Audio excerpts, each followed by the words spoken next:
The Huawei MatePad Pro Max is one of those products that immediately grabs your attention. Just hearing the name, you'd expect something large and powerful. What you probably wouldn't expect is for it to be incredibly thin and lightweight at the same time. That's exactly what made me so curious about this device and why I felt it deserved its own dedicated video. A quick shout out to my tech partner from China for sharing this video. A big thank you for making this possible. Hey everyone, it's Maiky from techmaiky. If you love staying updated with the latest gadgets, make sure to subscribe and hit the notification bell so you never miss out our exciting tech content. Before we dive into what's happening inside, let's take a closer look at the design and get a feel for the tablet itself. The entire device measures just 4.7 millimeters thick. The soft light version weighs only 515 grams, while the standard version is even lighter at 499 grams. In fact, when you place it face down on a table, it's surprisingly difficult to lift because it's so incredibly thin. Right now, there really isn't another tablet that matches it in this regard. To put that into perspective, here's an Apple Wallet, here's an iPad Pro, here's an iPhone Air, and here's the MatePad Pro Max along with its keyboard. Every time I pick it up, I'm amazed by how large yet unbelievably slim it feels. The first impression is almost shocking, much like seeing an ultra-thin cooling pad for the first time. If the image quality were better, I'd probably be saying wow even louder. The glossy finish combined with the wide bezels gives the tablet a strong sense of identity and makes the overall design feel very cohesive. On the back, Huawei uses a light condensing texture that creates a dynamic three-dimensional shine. The craftsmanship feels premium throughout. One standout detail is the camera module. Huawei has directly carried over the iconic design language from the Mate smartphone series, making it instantly recognizable as a Huawei product. Even better, the camera housing feels perfectly proportioned on a 13.2-inch tablet. At first glance, the design feels professional, elegant, and understated. But what really fascinated me was what lies beneath the surface. The moment I got this tablet, I started wondering how Huawei managed to fit a massive display, battery, speakers, motherboard, and even two VC cooling modules into such a thin chassis. Yes, this tablet actually has two VC cooling systems. So how did they pull it off? Originally, I assumed the internal layout would be similar to what we see in tri-fold devices. However, after attending Huawei's technical workshop, I discovered there was much more going on behind the scenes. The MatePad Pro Max introduces a significantly upgraded internal architecture. For the first time on a tablet, Huawei is using what it calls a cloud-based lossless architecture, allowing it to maximize space efficiency while maintaining an extremely clean internal layout. One major advantage is that Huawei has removed an entire layer from the traditional internal stack. Instead of having separate layers for the display, system components, and rear cover, the design eliminates the need for one of those structural layers. This contributes greatly to both the reduced thickness and lighter weight. To properly support the flexible OLED panel, Huawei implemented precise tolerance control and cavity buffering solutions beneath the display.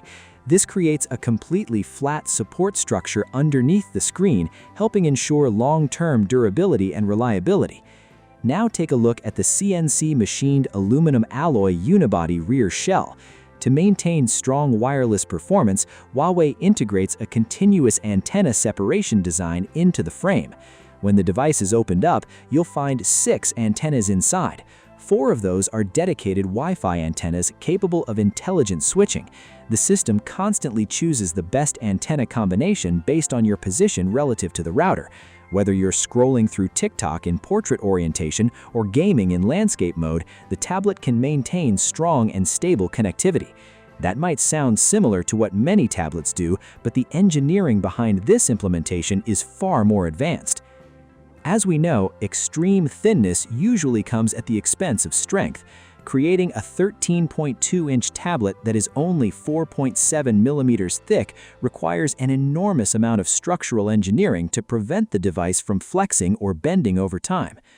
What's particularly impressive is that the MatePad Pro Max truly uses a unibody construction. Many manufacturers rely on additional internal brackets to reduce costs and mount components to those structures. Huawei took a different approach by integrating component mounting points directly into the frame itself. Inside, the chassis includes multiple reinforcement structures along with additional strengthening steel plates. Different internal modules are also connected using locking mechanisms to improve rigidity. These design choices help keep the motherboard and battery stable under various stresses, including drops, twisting forces, and bending pressure. Simply put, unless you're intentionally trying to bend it like a durability tester or somehow sitting on a 13.2-inch tablet without noticing, structural integrity shouldn't be a concern. Another fascinating detail that most people may not be familiar with is the PCB design. Huawei uses a manufacturing process known as embedded packaging. In simple terms, slots are carved directly into the PCB, allowing capacitors to be recessed and soldered inside those cavities instead of sitting entirely on the surface. As a result, the vertical protrusion of these components is reduced to roughly 0.6 millimeters. To understand why this matters, let's briefly talk about PCB design. Every component on a circuit board is connected through physical traces. As more components are packed onto the board, routing those connections becomes increasingly difficult because traces require space and specific separation distances to avoid interference and maintain proper electrical performance. This is why modern PCBs use multiple layers of circuitry stacked vertically. Those extra layers allow engineers to route signals efficiently, but they also increase the thickness of the board itself. If some of that vertical space can be reclaimed and used to accommodate components instead, the overall thickness of the product can be reduced.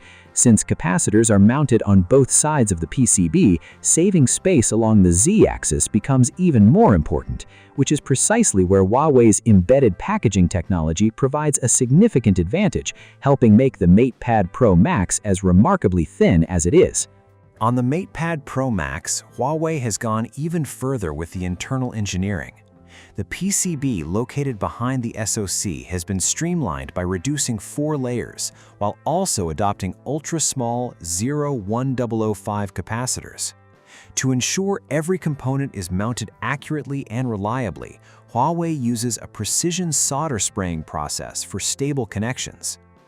When you combine this optimized PCB design with a 2.8mm ultra-thin, high-spec negative electrode battery cell and the CNC-machined all-aluminum unibody chassis, it becomes easier to understand how Huawei managed to achieve such an incredibly slim profile.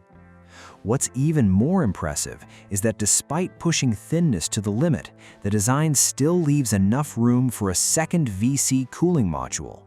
The addition of this second VC along with a new thermal conductive material is aimed to improve overall performance and user experience. According to Huawei, this represents the second meaning behind the Max name, the Max in performance. Honestly, I was a little surprised to see Huawei place such a strong emphasis on performance in a product that appears to be all about elegance and refinement. But after testing it, the results speak for themselves. We tried every game available in the App Store, including Genshin Impact. While this isn't designed to compete directly with dedicated gaming tablets, and there are still a few compatibility issues with certain games, the overall performance is genuinely impressive. When you consider how thin the device is and how well it manages surface temperatures, the Max branding feels well-deserved. After that challenging period everyone knows about, it's genuinely exciting to see Huawei confidently demonstrating its engineering capabilities again. To make all of this possible, the MatePad Pro Max features a significantly redesigned internal layout. One of the biggest changes is the motherboard position. Instead of being located at the top, it has been moved to the center of the device. This centrally positioned motherboard is actually one of the core elements of Huawei's cloud-based architecture. This layout brings 2 major advantages. First, it makes better use of internal space, freeing up more room for a larger battery and bigger speaker chambers. That directly translates to longer battery life and a more immersive multimedia experience. Second, placing the main heat source in the center shortens the thermal conduction path around the cooling system, making heat dissipation more efficient overall. Our testing team was extremely impressed by the experience. It wasn't just the strong performance or excellent temperature control that stood out. The tablet also feels remarkably light in hand, while delivering surprisingly powerful external audio. As we all know, truly great speakers aren't defined by flashy technology alone. The best designs carefully optimize every aspect of the speaker system. Whether it's the driver unit or the acoustic chamber, engineers need to consider all three dimensions, X, Y, and Z. Because the MatePad Pro Max is so thin, available space along the Z-axis is naturally very limited. Yet despite that limitation, the sound is rich, full, and remarkably well positioned. The stage feels expansive, and instrument placement is exceptionally accurate. Huawei achieved this by using a unique speaker design that separates the vibration system from the magnetic circuit system. Two powerful magnets sit in the center, while the diaphragm completely surrounds them. This is very different from traditional speaker designs, where the coil and diaphragm are simply placed above a standard magnet structure. Just looking at the size of the speaker and diaphragm tells the story. This isn't a thin membrane commonly found in smartphone speakers. Instead, it resembles the thicker diaphragm designs typically seen in laptops, which naturally provide stronger low-frequency performance and deeper bass response. Of course, a design like this requires sufficient driving force as well as extra space beneath the speaker itself. That's one of the reasons you rarely see this type of speaker architecture inside smartphones. It's no surprise then that Huawei is able to deliver such impressive audio performance from its 6-speaker high and low-frequency crossover system. This is one of those areas where real-world engineering matters far more than simple specification numbers. And that's essentially the story of this product. When you examine the product piece by piece, you begin to understand exactly what Huawei got right and where its engineering efforts have paid off. You also gain a clearer understanding of Huawei's interpretation of the Pro Max philosophy. For Huawei, Pro Max isn't simply about making the biggest device or chasing the highest specs. Instead, it's about creating meaningful product advancements through continuous innovation in system architecture. It's a holistic approach that starts deep inside the device and extends all the way to the user experience, refining everything from technical performance to everyday usability. And honestly, that's something we'd love to see more of going forward. Hopefully, more products in the future will continue to push innovation in this way. That's all for today's video. If you found this review helpful, don't forget to leave a like, share your thoughts in the comments, and subscribe to the channel for more content. Thanks for watching, and I'll see you in the next video.